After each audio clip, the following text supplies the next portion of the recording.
Do you ever have that experience where somebody says to you, hey, we should really do something this different way? And you're like, yeah, that makes sense. And then when the moment comes for you to do the thing the different way, you like put it together and you're like, oh, that caused an array of different problems that I wasn't expecting. Hi. Welcome to the ADHD Preacher's Workshop. I am the ADHD Preacher. Thank you for joining me today. My camera has moved. My camera is in a different space. And among other things, that means that you can see all of the mess that previously was hidden when the camera was at a lower angle. And also that I now have to remember to look up at you. But hey, I'm here. We're here. We're gathered. Thank you for joining us. My schedule has been very, very whack, as you may have noticed, because I am traveling a bunch. So this is usually I do the workshop on the Monday. So this is the Saturday before the following Sunday. And if you haven't seen it already, you can see my Holy Joke Sunday content for last week on Twitch and on YouTube and those other places. But for now, welcome. Thank you. Let's see about preaching. Let's see about whether or not we can get some preaching going. We start, as we typically do, with a word of prayer.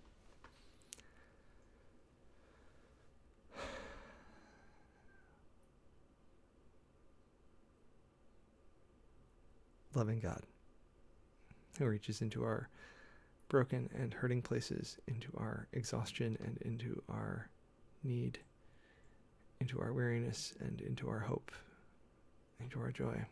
We ask that you bless this time of reflection and reading of your word.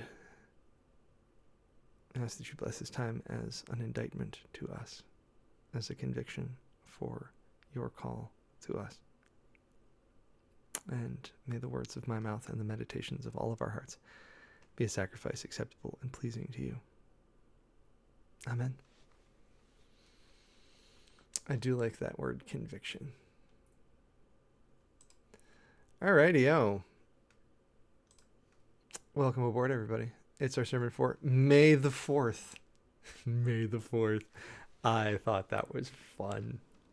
And I'm sure there are people who are going to be out there doing a Star Wars liturgy. More power to you. Go team. For those of you who are not in the know, May the 4th is the unofficial holiday for Star Wars geeks of all stripes, except for the Sith people who do a different thing. But yeah, May the 4th be with you is the gag. And of course, if you're using the new missile, it's and also with your spirit. And if you're using the old missile, it's and also with you. Yeah, it was a shout out for our Catholic friends. Also, to whom I would like to say my condolences. That dude was awesome. What a great guy. And pray, please, real hard that your conclave picks another one. Another winner. May 4th, third Sunday in Easter. I'm going to confirm that in a moment because I'm feeling weird about it. And we'll do some scriptures, and we'll do some whole scriptures, and we'll probably do some Greek. I'll admit, I took a red eye back from Washington State last night. So if I sort of run out of steam, my apologies, but that's why. Lectionary. Let's do the lectionary. Let's see what the lectionary has for us. Yeah, man. I'm loving pulling up the art for the lectionary, and it's just like giant. Yeah, like first thing you see is these huge carvings. Easter keeps going. Did you know that Easter goes for 50 days after Easter Sunday? You're in the Easter season. It's pretty wild. A lot of Easter in your Easter. Oh, thank God. We're finally done with Psalm 118. We got Acts 9 for a bit, Psalm 30, Revelation 5, and John 21. Let's see what's going on. Acts 9 verses 1 to 6, and then 7 to 20, depending on how you feel. Paul's conversion, baptism, and preaching. Meanwhile, Saul, still breathing threats and murder against the disciples of the Lord, went to the high priest and asked him for letters to the synagogues at Damascus, so that if he found any who belonged to the way, men or women, he might bring them bound to Jerusalem. Now, as he was going along and approaching Damascus, suddenly a light from heaven flashed around him. He fell to the ground and heard a voice saying to him, "Saul, Saul, why do you persecute me?" And he asked, "Who are you, Lord?" And the reply came, "I am Jesus, whom you are persecuting. But get up and enter the city, and you will be told what you are to do." The men who were traveling with him stood speechless because they heard the voice but saw no one. Break, because you might not use this next part.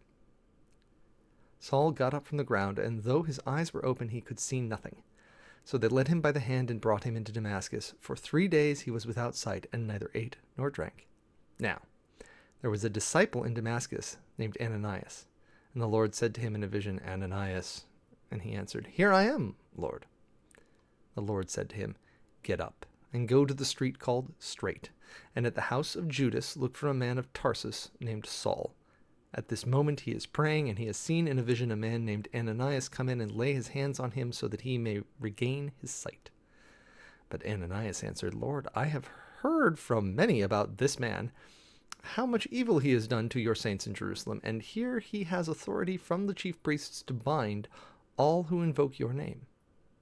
But the Lord said to him, Go, for he is an instrument whom I have chosen to bring my name before Gentiles and kings and before the people of Israel. I myself will show him how much he must suffer for the sake of my name. So Ananias went and entered the house. He laid his hands on Saul and said, Brother Saul, the Lord Jesus, who appeared to you on your way here, has sent me so that you may regain your sight and be filled with the Holy Spirit. And immediately something like scales fell from his eyes, and his sight was restored. Then he got up and was baptized. And after taking some food, he regained his strength. For several days he was with the disciples in Damascus, and immediately he began to proclaim Jesus in the synagogue, saying, He is the Son of God.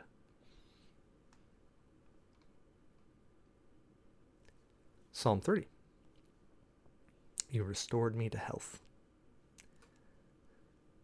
I will extol you, O Lord, for you have drawn me up and did not let my foes rejoice over me.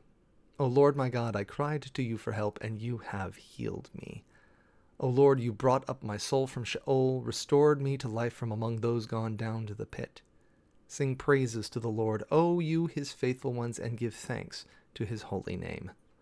For his anger is but for a moment, his favor is for a lifetime. Weeping may linger for the night, but joy comes with the morning. As for me, I said in my prosperity, I shall never be moved. By your favor, O Lord, you had established me as a strong mountain. You hid your face.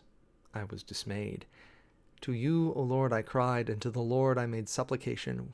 What profit is there in my death if I go down to the pit? Will the dust praise you? Will it tell of your faithfulness? Hear, O Lord, and be gracious to me. O Lord, be my helper. You have turned my mourning into dancing. You have taken off my sackcloth and clothed me with joy, so that my soul may praise you and not be silent. O Lord my God, I will give thanks to you forever.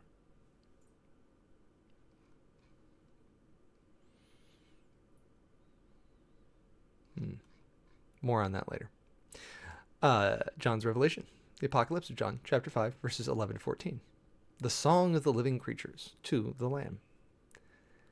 Then I looked, and I heard the voice of many angels surrounding the throne and the living creatures and the elders. They numbered myriads of myriads and thousands of thousands, singing with full voice, Worthy is the Lamb that was slaughtered to receive power and wealth and wisdom and might and honor and glory and blessing. And I heard every creature in heaven and on earth and under the earth and in the sea and all that is in them singing, To the one seated on the throne and to the Lamb be blessing and honor and glory and might forever and ever. And the 4 living creatures said, Amen. And the elders fell down and worshipped. And from John, 21st chapter, the 1st through the 19th verses, Jesus appears to the disciples. After these things, Jesus showed himself again to the disciples by the Sea of Tiberias, and he showed himself in this way. Gathered there together were Simon Peter, Thomas, called the twin, Nathanael of Cana in Galilee, the sons of Zebedee, and 2 others of his disciples. And Simon Peter said to them, I am going fishing. And they said to him, We will go with you. They went out and got into the boat, but that night they caught nothing. Just after daybreak, Jesus stood on the beach, but the disciples did not know that it was Jesus. Jesus said to them, Children, you have no fish, have you? And they answered him, No. And he said to them, Cast the net to the right side of the boat, and you will find some. So they cast it, and now they were not able to haul it in because there were so many fish.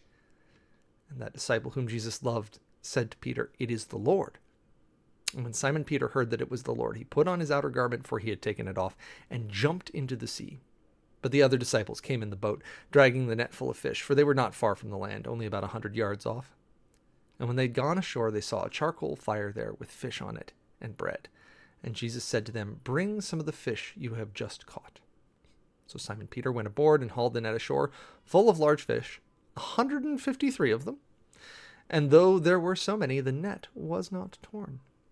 And Jesus said to them, "Come and have breakfast." Now, none of his disciples dared to ask him, Who are you? Because they knew it was the Lord. Jesus came and took the bread and gave it to them and did the same with the fish. And this was now the third time that Jesus appeared to the disciples after he was raised from the dead. And when they had finished breakfast, Jesus said to Simon Peter, "Simon, son of John, do you love me more than these?" And he said to him, "Yes, Lord, you know that I love you." Jesus said to him, "Feed my lambs." A second time he said to him, "Simon, son of John, do you love me?" And he said to him, "Yes, Lord, you know that I love you." Jesus said to him, "Tend my sheep." He said to him the third time, "Simon, son of John, do you love me?" Peter felt hurt because he said to him the third time, "Do you love me?" And he said to him, "Lord, you know everything. You know that I love you." And Jesus said to him, "Feed my sheep. Very truly, I tell you, when you were younger, you used to fasten your own belt and to go wherever you wished. But when you grow old, you will stretch out your hands, and someone else will fasten a belt around you and take you where you do not wish to go." He said this to indicate the kind of death by which he, that is Peter, would glorify God. And after this he said to him, "Follow me." Word of the Lord. There's some fun content in there. My community of origin is a small village, barely more than a thorp, in Washington State. And in that community, it is very de rigueur to preach this particular text with the, Peter, "I will go fishing. I'm going to go fishing." I'm just going to do... Okay, I need to check something very quickly before I actually say what I'm going to say definitively what it is that I'm going to do. Yeah, no, they're going to 36 to 43, Act 9. Yeah, they're going to skip over what to me is the really fun part of the Saul narrative, which is the scales. I don't know why that has always... there are a couple moments in the scriptures when it's just deeply evocative, and it just says something, and you're like, that is a deeply visual image that is going to be sticking with me. And now Revelation and John's Gospel. So this is solid stuff, and we can talk about where I might go when we get to that point. Okay, so we go Bible. Oh, did I copy it actually? Yeah, so. For once, I'm not feeling strongly about the context. It all seems very straightforward. The pericope just seems good. Bible Gate. Bible. All right.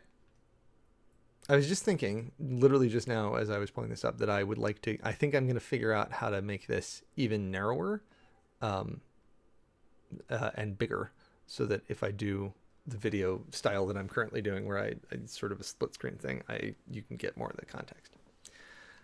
In fact, I'm going to do that. I'm going to do some of that right now. All right. Meanwhile, Saul, later Paul, is still spewing out murderous threats against the Lord's disciples. I think,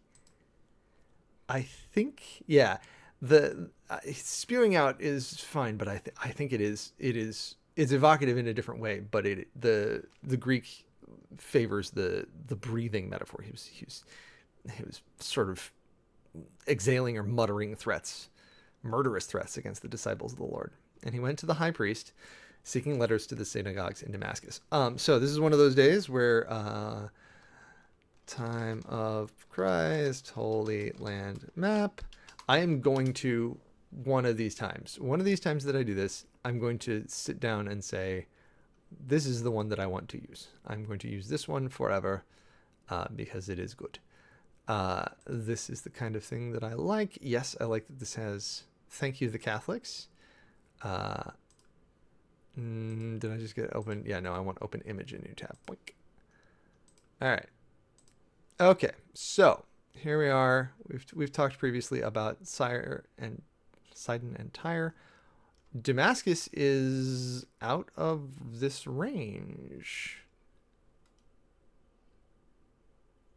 Okay, well, let's just talk about this for a minute and say that when Paul says he's going up to Damascus, it is actually, I don't really even know. I think it's on the coast. Damascus in Syria. Oh no, it's not at all. Okay, it's okay. So much like your Jerichos or your really Jericho is the really good example here, because of this big valley. You kind of want to be your big town. You often put your big town on one side or the other of the big valley, especially when you have a coast like this. You definitely want to put it like so. Tyre is like the flat bit here, and Sidon should be. Yeah, Sidon's up here. Haifa, there's a hill mountain in Haifa that is like, it's Carmel, Mount Carmel, and it's huge. All right, so Damascus. So the good bet is that Paul comes from Jerusalem, because he goes to the high priest who's residing in Jerusalem. He goes down and he goes up the valley to Damascus. Okay.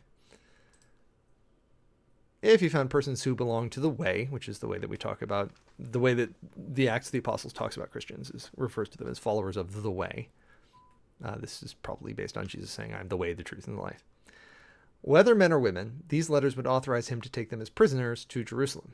During the journey, as he approached Damascus, suddenly a light from heaven encircled him, flashed around him. Okay, it feels important.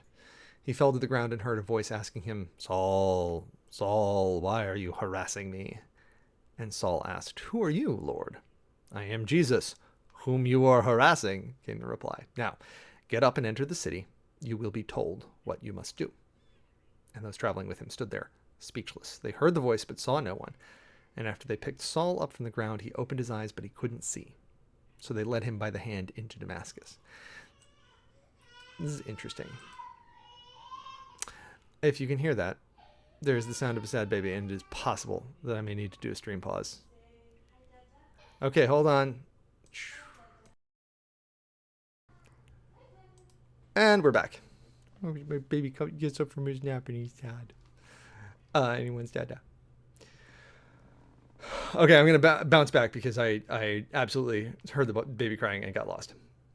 I'm Jesus, whom you are harassing, came the reply. Now get up and enter the city. You'll be told what you must do. And those traveling with him stood there, speechless. They heard the voice, but saw no one. After they picked Saul up from the ground, he opened his eyes, but he couldn't see. So they led him by the hand into Damascus. Now, I got to tell you, I'm having I'll call it an emotion. I'm having a feeling right now, which is it happens to me not often. It's not frequent, but I really want to go back and play Assassin's Creed 1, which I played once a decade ago and haven't played since. And I feel like that means that I'm just missing like all of the things that happened at that time, like in the game. Like I remember finding the Dome of the Rock in Jerusalem in the game and being like, hey, this is cool. This is a big dome. But I don't remember any of the landmarks from Damascus from my first run through. So put that in my backlog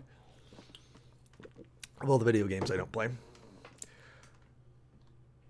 For 3 days he was blind and neither ate nor drank anything. Now, in Damascus, there was a certain... And remember, this is the break point, I think. No,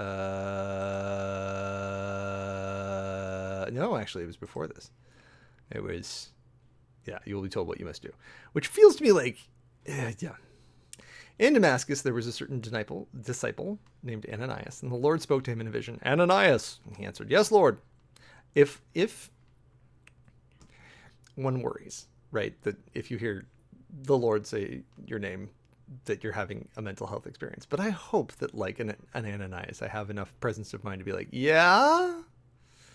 And the Lord instructed him, go to Judas's house on Straight Street and ask for a man named Tarsus named Saul, from Tarsus named Saul. Now, so yeah, this view does not have, what is happening? This view doesn't have,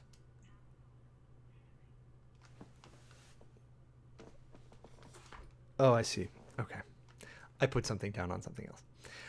This view does not have a number of things, but I am now moved to ask because I think, okay, it's in Turkey. All right.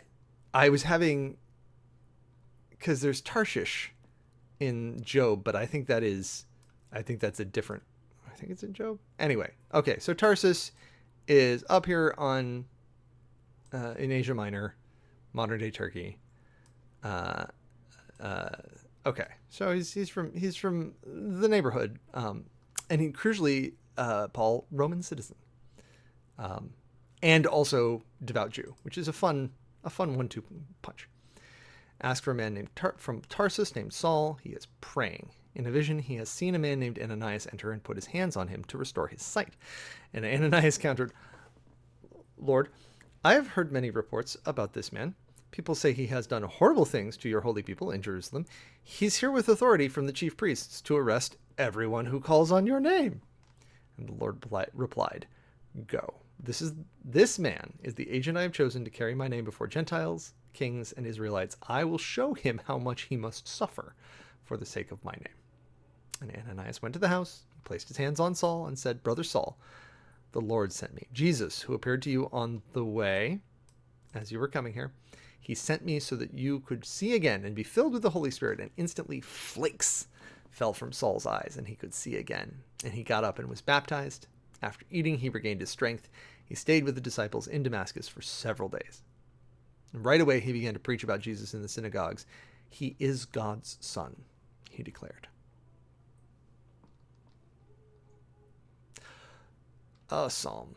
A song for the temple dedication of David. So different interpretations on what's going on in the psalm with two texts. I exalt you, Lord, because you pulled me up. You didn't let my enemies celebrate over me. Lord, my God, I cried out to you for help, and you healed me. Lord, you brought me up from the grave, brought me back to life from among those going down to the pit. You brought my soul up from Sheol.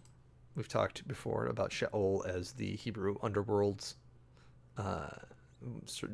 not so much a hot as a cold, and a dark.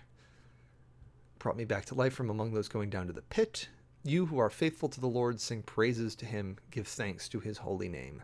His anger lasts for only a second, but his favor lasts a lifetime. Weeping may stay all night, but by morning, joy. You could be terrible and say, morning may stay all night, but by morning, joy. Ha ha ha. Favor. His anger lasts only for a second, but his favor lasts for a lifetime.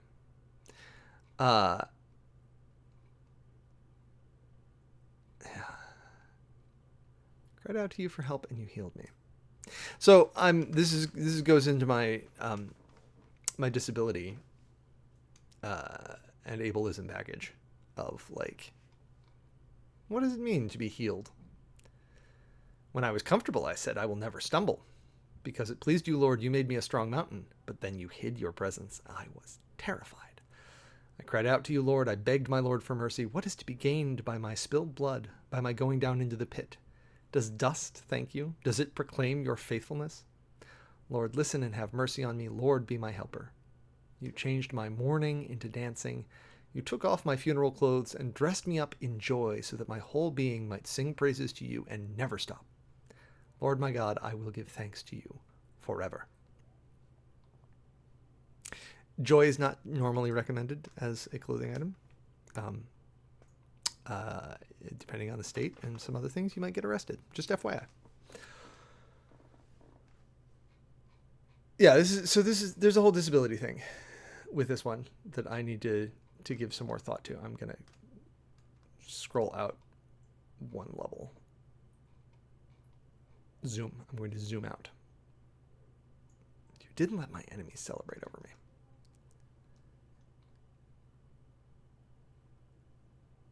His anger lasts for only a second, but his favor lasts a lifetime. Joy comes with the morning. All right. That's a good, like, thanks, God.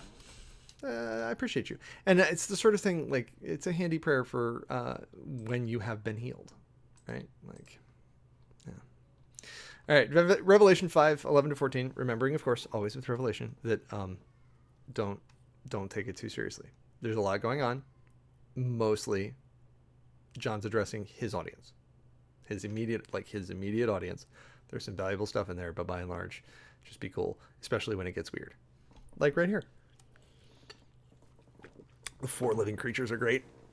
Then I looked, and I heard the sound of many angels surrounding the throne, the living creatures and the elders. They numbered in the millions, thousands upon thousands. Okay, I need to brief pause because I am rereading a story. If you've not read the Locked Tomb quadrilogy, it's currently a trilogy, but she's working on the 4th book. This is Gideon the Ninth, Harrow the Ninth, Nona the Ninth. It's really, really good. The word myriad comes up quite frequently in that. Yes. Okay. So 10,000 is the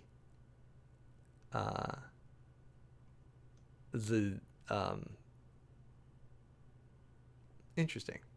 Sorry for those of you following along via audio. 10,000 is the number that gets quoted in the Locked Tomb.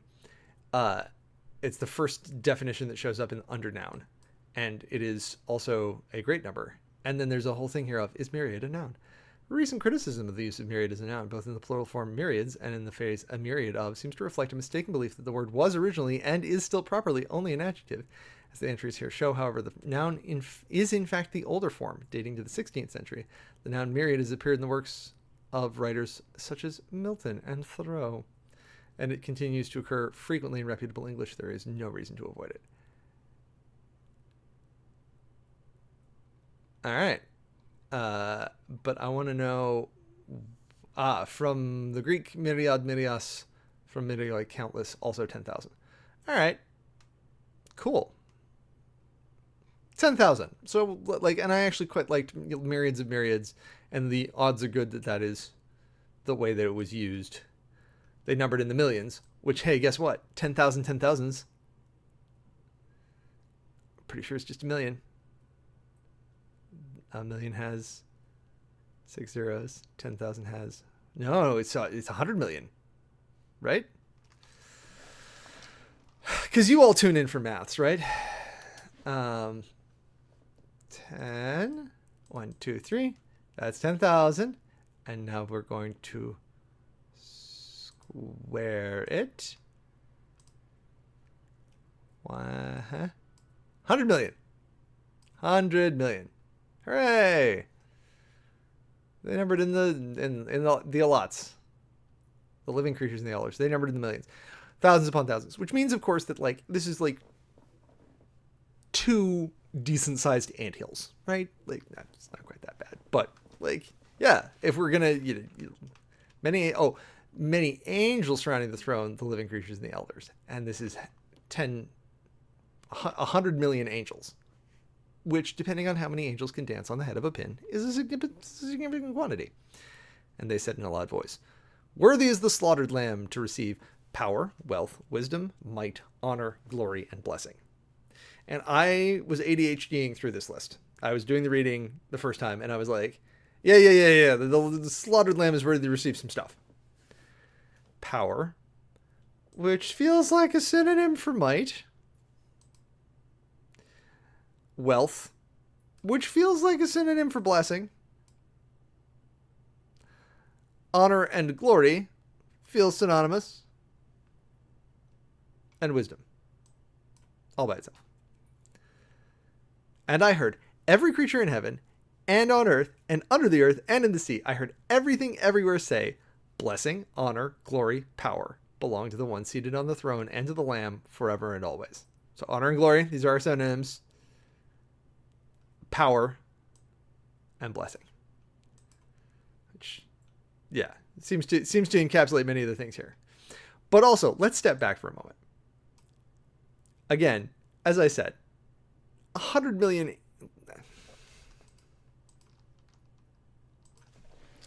These are the questions. These are the questions that you come here for.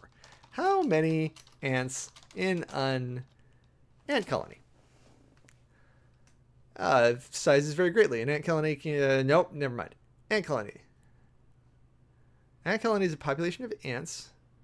That is a plaster cast of a nest. That's dope.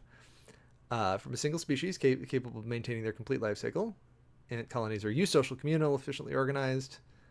Very much like those found in other social Hymenoptera. All the various typical colony, blah, blah, blah. Ant colony, colony size. Very important to ants. It can affect how they forage. Some are just several ants living in a twig, while others are super colonies with many millions of workers. So, as I say, many millions of workers. Let's say that's 10 million. That means that if you had 10 ant hills, that would be enough ant hills to contain the number of angels that are surrounding the throne. Right? So you got to get the right kind of ant. All right. Jumping back, though. Every creature in heaven and on earth and under the earth and in the sea. Every creature. I had this vivid imagination of just this chorus of the weirdest animals. The tardigrades are singing this song. The eagles, yes, obviously the eagles, but also the badgers, right? All of the colossal squid, every creature on earth and under the earth and in the sea, everything everywhere said, blessing, honor, glory, and power belong to the one seated on the throne and to the Lamb forever and always. And then the four living creatures said, Amen, and the elders fell down and worshipped. If I heard all the living creatures, the ants, the colossal squid, the badgers, the eagles, the hummingbirds, if I heard every living thing all at once singing a song about how cool God was, I would fall over, wouldn't you?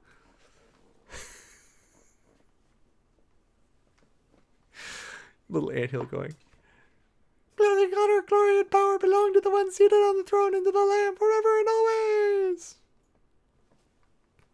Many million little ant voices all at once. It's great.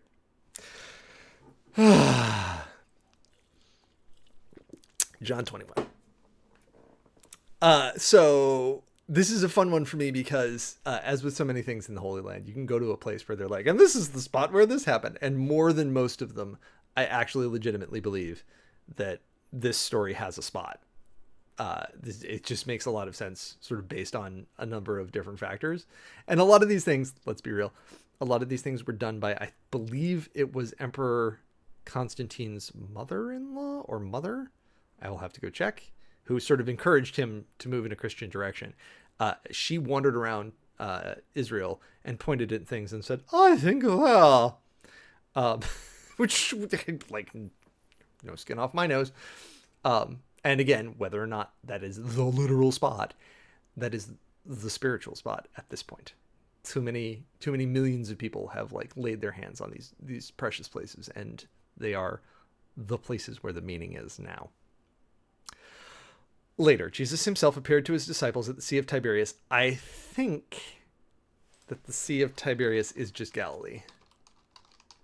And it's one of those, yeah, it's Galilee. It's one of those moments where the Romans rolled in and they were like, yes, you have a name for that. We're going to just call it something different because we're the Romans. This is how it happened, which is a weird intro for any of the Bible narratives. Like, John does not drop this is how it happened. I think it was attested here as well. And he showed himself in this way. All right. Yeah, no, that's a little unusual for a narrative perspective, but it does have the vibe of like, and this is how the story, like, once upon a time, Simon Peter, Thomas called Didymus, that is to say the twin, Nathanael from Cana in Galilee, where Jesus did his first miracle. The sons of Zebedee, which I'm pretty sure is Andrew and sons of Zebedee, Andrew and John.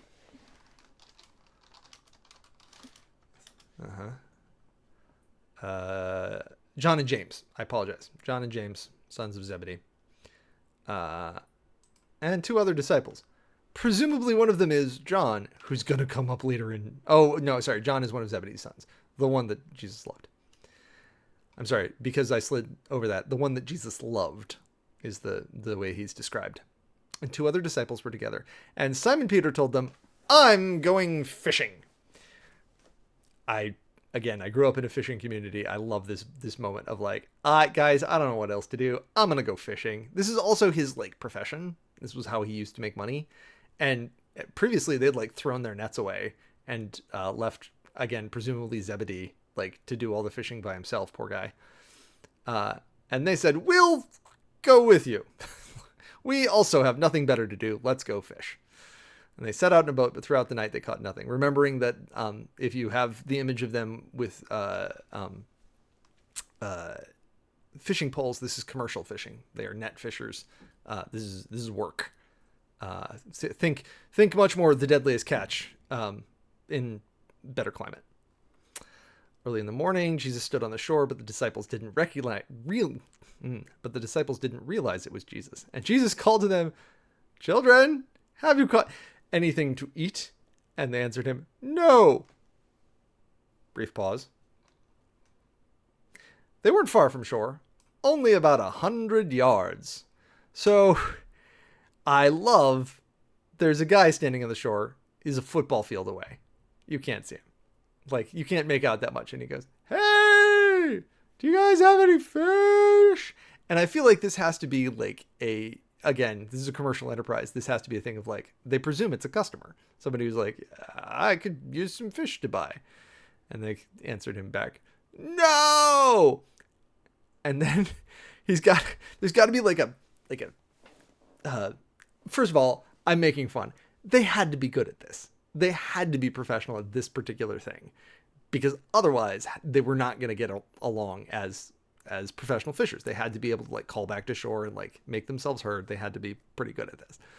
On the other hand, Jesus then says, "Cast your net on the right side of the boat and you will find some." Who's right? Like, is it the starboard side? Mm-hmm. But they did that, and there were so many fish that they couldn't haul in the net. And then the disciple whom Jesus loved said to Peter, "It's the Lord." And when Simon Peter heard it was the Lord, he wrapped his coat around himself, for he was naked. He went fishing naked, as you do, and jumped into the water.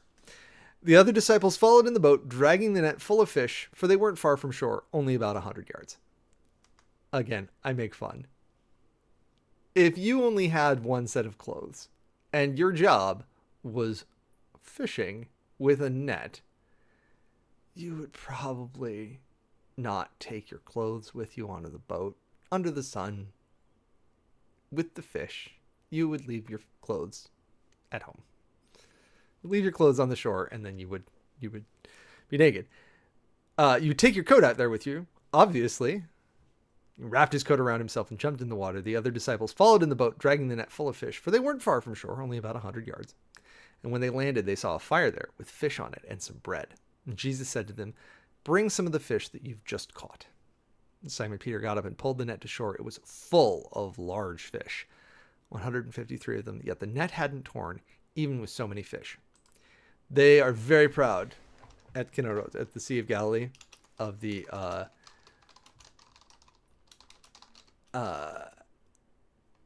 right? Is this the one?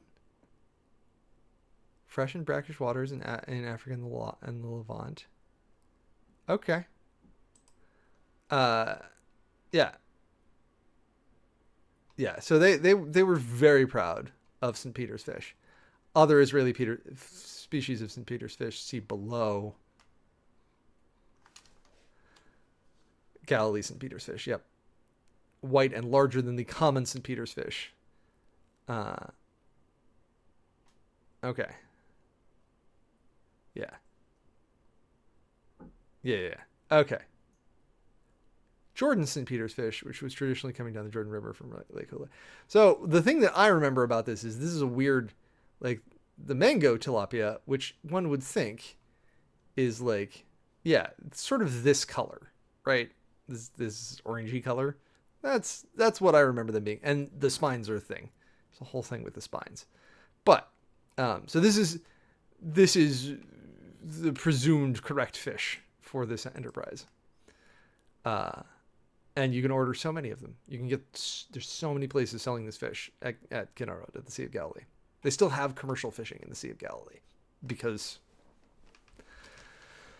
And Jesus said to them, "Come and have breakfast." And none of the disciples could bring themselves to ask him, "Who are you?" They knew it was the Lord. And Jesus came and took the bread and he gave it to them, and he did the same with the fish. And this was now the third time Jesus appeared to his disciples after he was raised from the dead. When they finished eating, Jesus asked Simon Peter, "Simon, son of John, do you love me more than these?" Simon replied, "Yes, Lord, you know I love you." And Jesus said to him, "Feed my lambs." Beat. Jesus asked a second time, "Simon, son of John, do you love me?" And Simon replied, "Yes, Lord, you know I love you." And Jesus said to him, "Take care of my sheep." And he asked a third time, "Simon, son of John, do you love me?" And Peter was sad. Jesus asked him a third time, "Do you love me?" And he replied, "Lord, you know everything. You know I love you." And Jesus said to him, "Feed my sheep. I assure you that when you were..." Oh, and this is one of the passages that hits different right now. "I assure you that when you were younger, you tied your own belt and walked around wherever you wanted. When you grow old, you will stretch out your hands, and another will tie your belt and lead you where you don't want to go." He said this to show the kind of death by which Peter would glorify God. And after saying this, Jesus said to Peter, little echo of the early call, "Follow me."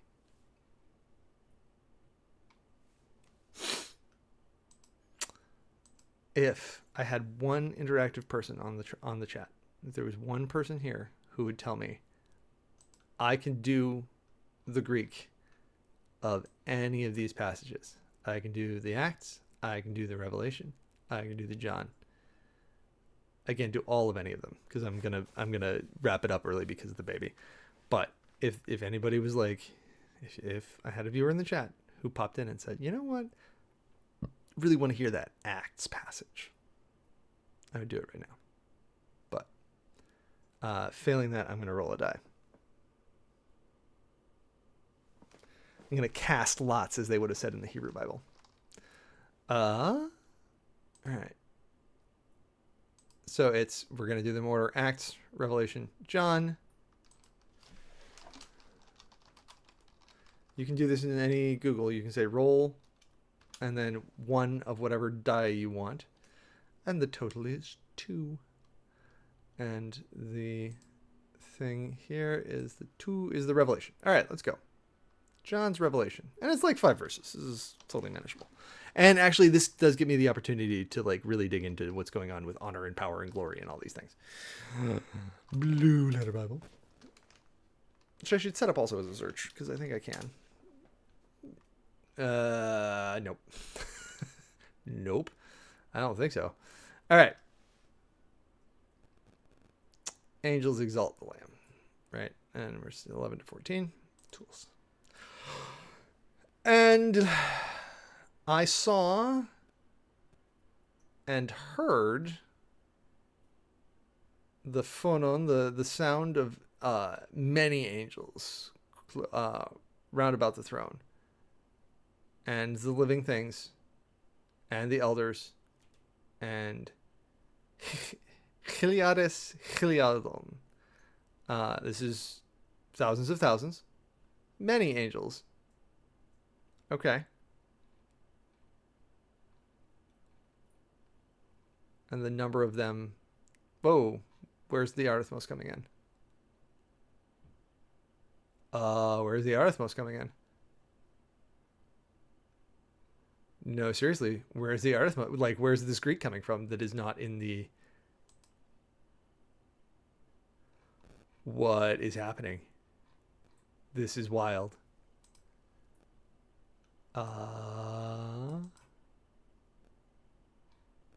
Okay, why are they just inventing Greek?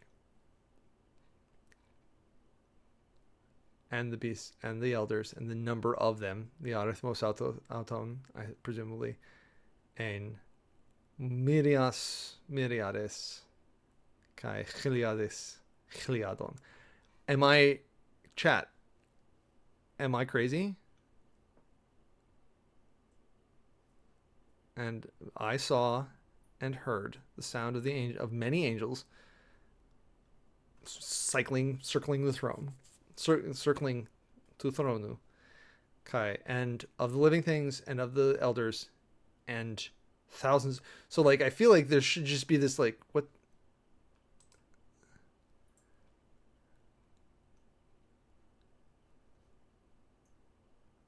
happening? Okay, that's wigging me out, and I'm just gonna move on. Why doesn't the Greek have this text? That all right, and we're gonna do reverse. Arc forward. Oh, this is nice.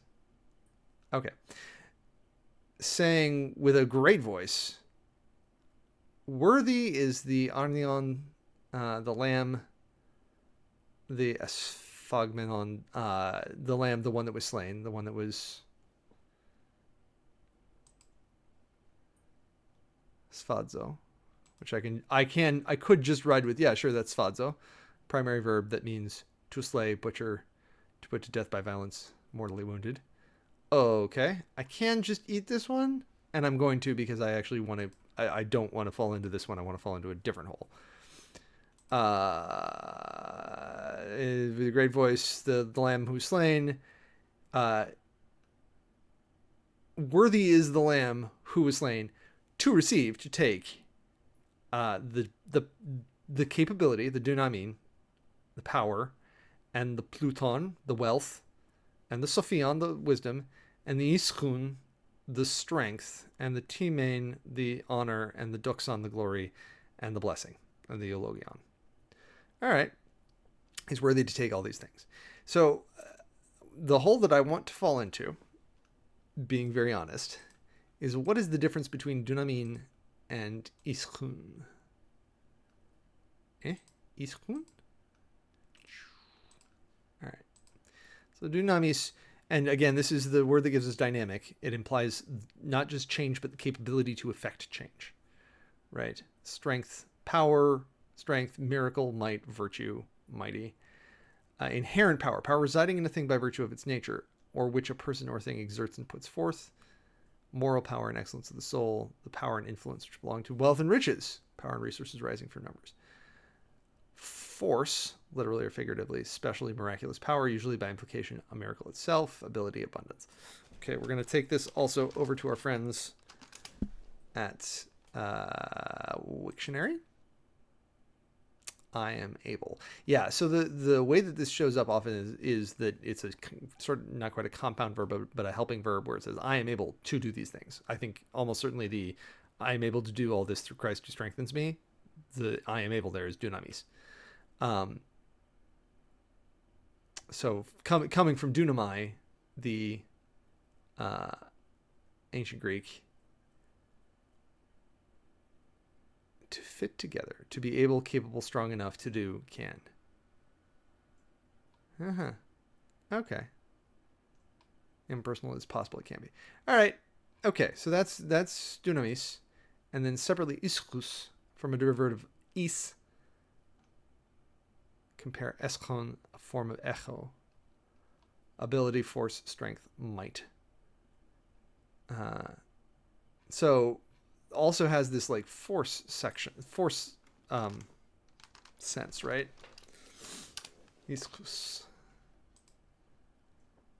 Disputed.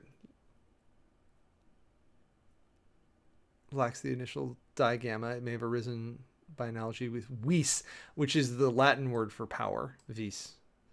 Is. Early hypotheses assume a relation to Sanskrit visahate, to hold fast, to endure, withstand, to conquer, from Proto-European we, and to hold, to have power, which is not, right? The PIE here is dew, to fit together. See echo, or alternately to have, right? Same root via reduplicated U stem. Pre-Greek substrate origin.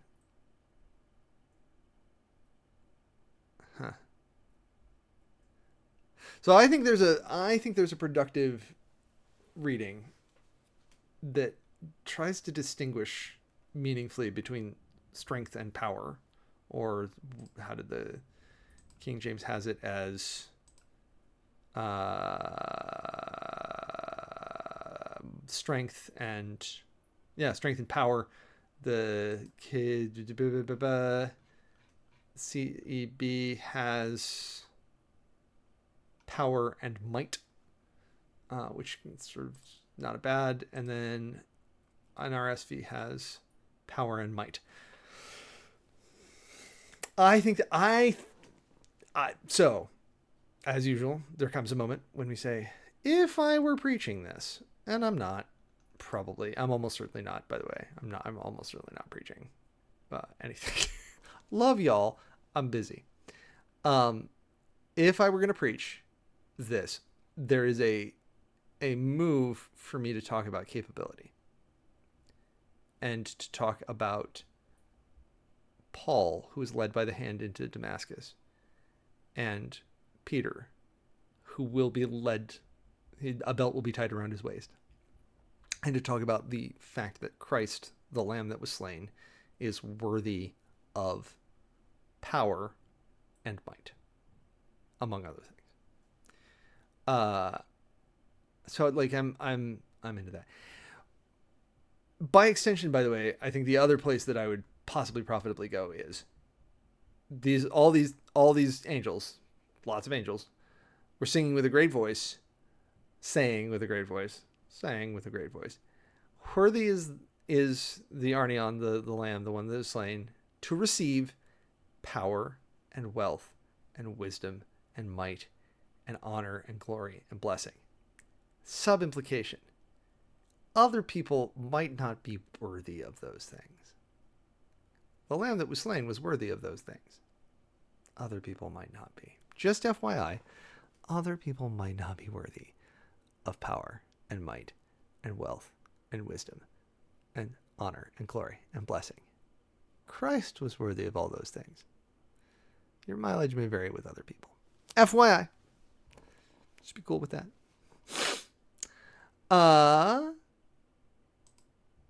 And all the ktisma, which is not a word I ever remember seeing before, from ktizo, probably akin to ktaomai through the idea of I'm sorry, what? Okay, nope. Hold on a second. I gotta go back. So creature is the word that a created thing. All right. Ktisma from G, an original formation, i.e. a product, a created thing, a creature. So a thing that has been created. And so ktizo, logically, should be something like to make. And lo and behold, to create, the creator, and to make. But so going back to the idea of a proprietorship of the manufacturer, to make habitable to people, a place, a region, an island, to found a city, colony, or state, to create, of God creating the worlds, to form, shape, to completely change or transform, like a new creation. Which I need to now go back and look at whether or not everything in Christ is a new creation is in fact. All right, probably akin to ktaomai, to possess, purchase, provide, obtain, to acquire, to get. Yeah, no, I don't buy it. I see why you would do that, because that's a really weird route relative to other things. But no bet. Ktizo. To settle. Cognates include Sanskrit ksedi, Avestan, and Viorani Baring, Old Armenian tsen. To people, to found, to build, establish a city, to plant an orchard, to create, produce, to make, so, to perpetrate. And interestingly, it is unusual that K here, this PIE root, actually has its own. Often PIE roots don't have their own Wiktionary pages, because PIE is if you're a linguist and you're doing Proto-Indo-European, part of your thing is you have to argue with people in order to get anywhere. So there's a lot of disagreement about how PIE actually worked because it's the only way you can get in, right? All right. But so it's interesting. My brain immediately goes to, of all places, Much Ado About Nothing, where Benedict has this speech where he says something like, should we, like, it's not that hard to find. All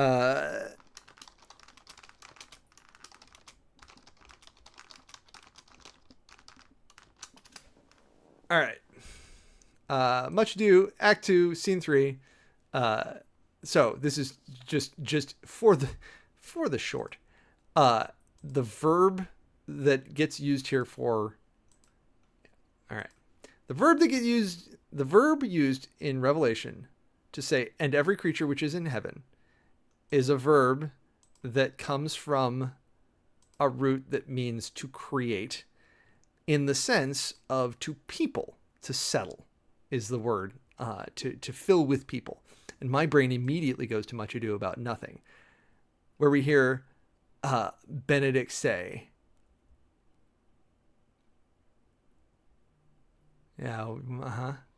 yeah, by the end of this scene, by the end of Act 2, Scene 3, Benedict has to have flipped on ladies. I hear how I am censured.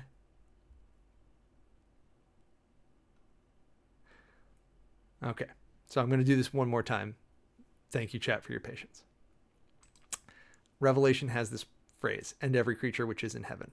The verb that goes with creature here is ktizo, which means to create, to make. And it comes from a Proto-Indo-European root that means to settle. That is to say, to fill a place with people. And the sense here is that God has populated the earth with these creatures, these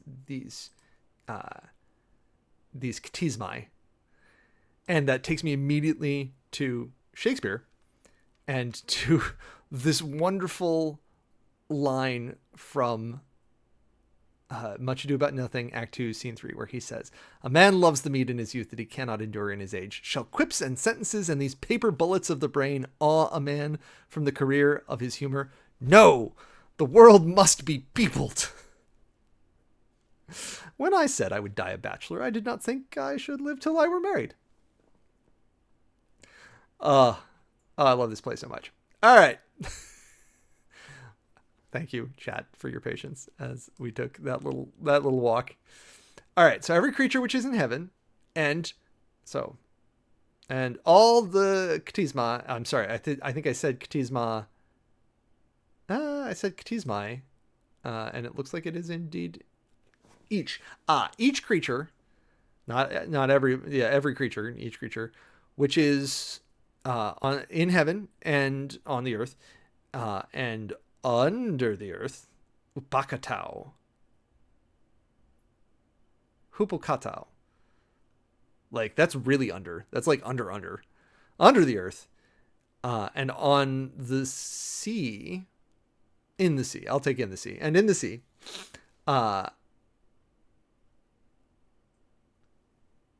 such as is. I'm sorry. What are you doing? Which is in heaven and on the earth and under the earth, and such as are in the sea. Okay, all right, and whatever is and also, and whatever is in the sea. All of them, I heard all of them saying to the Kathamanai, to the one sitting on the throne, and to the Lamb be blessing and honor and glory and Kratos. We now have a different power word in the eons and the eons, in the eons of eons, forever and ever. With 3 different times we have this formation of big thing of big things. So thousands of thousands, myriads of myriads, and eons of eons. Kratos, yet another power word. Greek has a lot of words for power. So do we, to be fair. And we don't really distinguish them. Like, if you can, like, yes, I can write you a treatise on how strength and might are different, but really, they kind of all mean the same thing. And so unless I sit down with like my concordances and like read through my Homer forever, I'm not going to be able to pick out like, what does this one mean as opposed to this one? Very good. Sitteth on the throne, lamb forever and ever. And the Tesserazoa, the four living things, said, Amen, truly. And the 20 elders fell down and worshipped the one that lives forever and ever. Cool. All right. That was some Greek. That was the thing. We're actually right about at time. I feel very good about my timing on this one. Thank you very much for joining me for this little walk through this particular set of passages and for prepping a sermon that I would do. I mentioned this, and I'll close with this thought that I said this passage hits different. And I have been thinking a lot at this very particular phase in my life of the fact that right now my son does not have bodily autonomy in a real way. He's a toddler. He needs to not play with the lights, like the power outlets. My toddler should not play with the power outlets. That's the thing I feel pretty good about enforcing. And at this point, I tie my own belt on and I go wherever I want. My folks are starting to stare down the barrel of they're going to stretch out their hands and someone else is going to tie their belts and take them where they don't want to go. They're getting into that stage of life. And I've been thinking a lot about being in the middle of this fulcrum of I have this little human I have to take care of, and I have these older humans I have to take care of, and it's very similar at that point. And that I've already done one of those things. At some point, I'm going to do the other one. All of that has been a big mood. I wouldn't preach that. I'll think about it.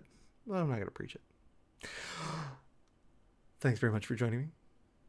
Everybody have a wonderful time. There'll be some shorts, some clips that'll come out, and some shorts on YouTube, and a few other things. I don't expect to hear like I should do a stream.